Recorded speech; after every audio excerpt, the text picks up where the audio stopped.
Good afternoon, folks. I hope everybody's well, and just want to give a bit of a tutorial update on my journey with HRT Hormone Replacement Therapy. A lot of different names for HRT, I see online these days, which is really cool. People can call it whatever they like, and I kind of like that, because, I guess maybe I just call it being me, something that changes my body structure so that I can be more conformed to who I am. I guess if you call it conformed, I don't really know what person wants to call this. It's like it's a transition. But so in the beginning, let's just start. I really thought about it for a few years before I decided to transition or even come out, what I was going to do. And I wondered, do I want to do surgeries and, just transition that way, have laser hair removal, breast augmentation, bottom surgery, etc., some FFS, some face feminizing surgery. And I kind of looked at all these options, and then I looked at hormones, and to be honest, hormones kind of scared me. There's a lot of things with hormones. Blood clots, changes to your body, essentially it's like you're going through pregnancy again, but you're not really pregnant, and there's emotional changes. I really wanted a connection with me. I personally thought about it a lot, and I was like, it's how I felt. I want to be, congruent with who I am. I didn't like my body. I wasn't happy. I didn't like how I looked. I looked in the mirror and I just didn't see somebody that I recognized. I look back at my old photos now and I don't really recognize the person anymore. It's me, but it's like, who is that? And so, to start, I guess, when I decided to finally get hormones, I came up to my doctor and I said, I'm struggling, and gender, sexuality. She goes, "You mean sexuality?" And I said, "Well, no, my gender." And she goes, "Oh, you mean a man stuck in a woman's body, or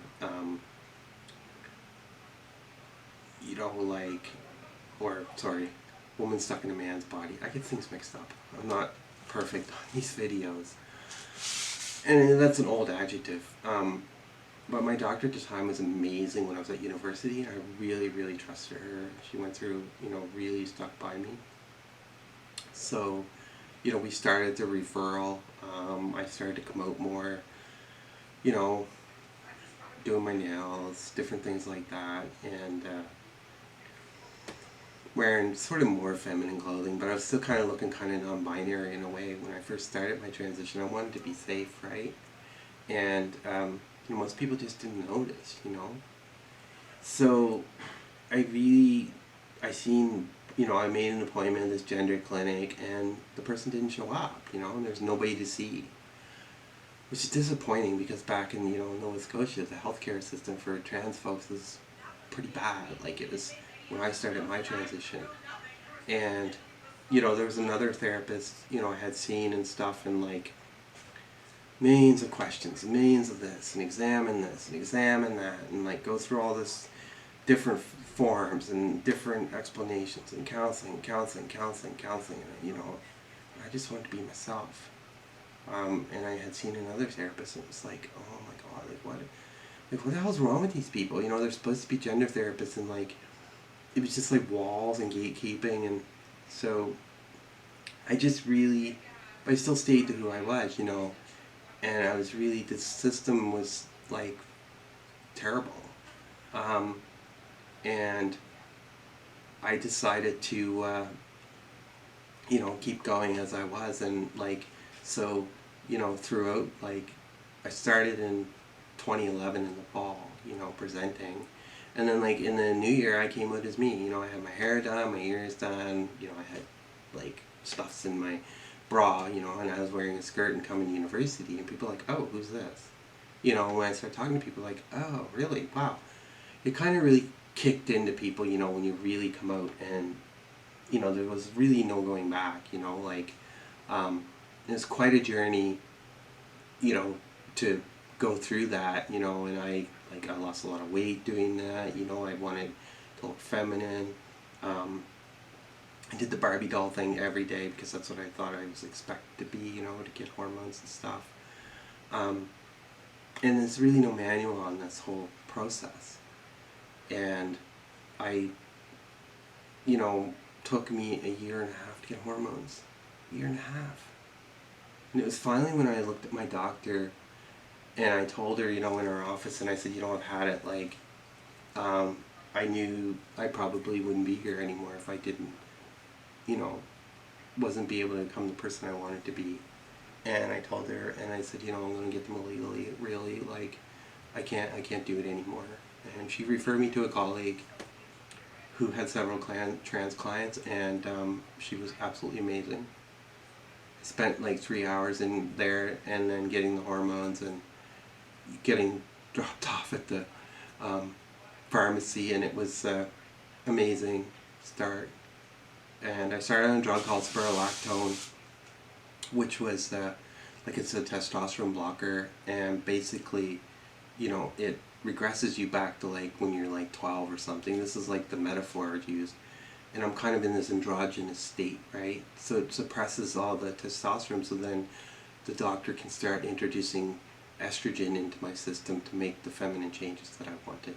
And I remember this today, going in the pharmacy, and the pharmacist is trying to explain this to me politely about, like, that there's certain side effects to this drug, right? Because spironolactone is not only, it's used for other purposes.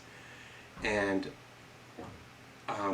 he said, you could develop like breast development. And I kind of looked at them and I said, well, it's kind of the point. Like, I said, no, wait until I bring the other prescription in. And it was like, it kind of dawned on the pharmacist. And then when I brought the other one in, they kind of realized that I was going through the transition, And it became like, it became a process. I was given birth control for progesterone, to build breast development and stuff, and I was lucky. People were telling me, your face is changing, Jess, and I was like, really? No, it's not. And I look back on the photos, and I look at some of my transition photos that were in my last video, and I can see these changes in my face and my body.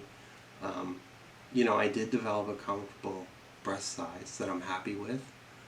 I don't want breast augmentation. I'm happy with my C cup, and I was lucky. I had read stuff for years on like what to expect and stuff, but until I actually went through it, and my skin softened. It doesn't change your voice, unfortunately. It doesn't get rid of facial hair. It's not going to give you like the hourglass shape. I realized that. It did change a lot, though, that I'm happy with. I really am. And plus to the emotional connection that I have with myself, it's like bridged together. I really feel I really feel like a person now, and I'm really happy to be me. And the hormone journey isn't without trial and error. There's some, like, you have to watch for weight gain. You have to watch for like your blood pressure when you first start. You have to watch for your sugars.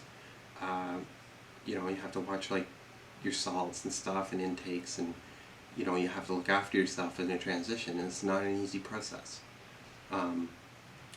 Plus you have to like keep an eye on your hormone levels, and like that's my next topic, because like I was on the pills, the oral form, and in 2016, but I was still taking the spironolactone, and I got to have an orchiectomy, which is amazing, and allowed me to stop the spironolactone, so I could just take the estrogen. So plus my testosterone levels were like, way down there. Like, they have a term for it, and I can't remember, I think they call it a castrate level or something like that, because you had an orchiectomy, so, and that's what the urologist had told me. So, you know, and I spent taking the regimen and pills and stuff, and the hormone levels are pretty good. So I had one of the specialists at CPATH, one of the doctors at the university said, you know, you should look at maybe getting a patch because it's easier to put on twice a week. So I did that, and it was like going through puberty again, man. It hit hard. Like, you know, you start one patch, and then I had to move up to another level to get the right level, and I leveled out on it. What I didn't know was, and I had moved across, so I decided, like, you know, a couple years ago, 3 years ago or so, I decided to move, you know, for employment purposes, and I moved across the country, and I thought my hormone levels were good. I thought, you know, like, I was good. I'm good. And recently, like 3 or 4 months ago, like a couple months ago, I had blood work done, you know, with a new doctor, and who has quite a bit of background with trans specialists, trans clients, and worked with some people, and it was great, you know. But they said that your hormone levels aren't high, you know. They were like in the 60s, and my hormone levels for estrogen should be between like 350 and 500. So it's really kind of sad because I realized that for a number of years I wasn't at the right hormone level, and I felt that maybe I've missed out on some stuff, or maybe that I've, you know, changes that might have happened sooner. So I really encourage people to, like, you know, finding doctors that are knowledgeable, but also like keeping an eye on, like, a lot of this stuff. I feel like we have to monitor ourselves. Like I mean, and I don't speak for the trans community, so I just speak on my own opinion. I think, like, a lot of us have to monitor our own health and, like, speak up and ask for stuff, and, like, you know, because not a lot of us, like, go the whole medical route of getting an endocrinologist, going through all that stuff, because it's ridiculous sometimes, and then other times it's just informed consent. But it is important for us, like, you know, I feel like following up with my doctor and asking, you know, hey, what are my levels at? So, you know, the patch has been upped recently, twice already. So I'm really happy about that. So, and I do feel the changes, you know, like at first I felt a bit more emotional. Part of it was because of, like, the hormone adjustment. Part of it was just because, like, you know, I thought I missed out, but now I feel really good. And I really motivated too on a lot of things. So, that's kind of my hormone journey. If anybody has any questions, please put them in the comments below. I'd be happy to answer them. Or you can connect on me, one of my other social media platforms, and I will, you know, I'll get back to you. So, have a great day, and thank you.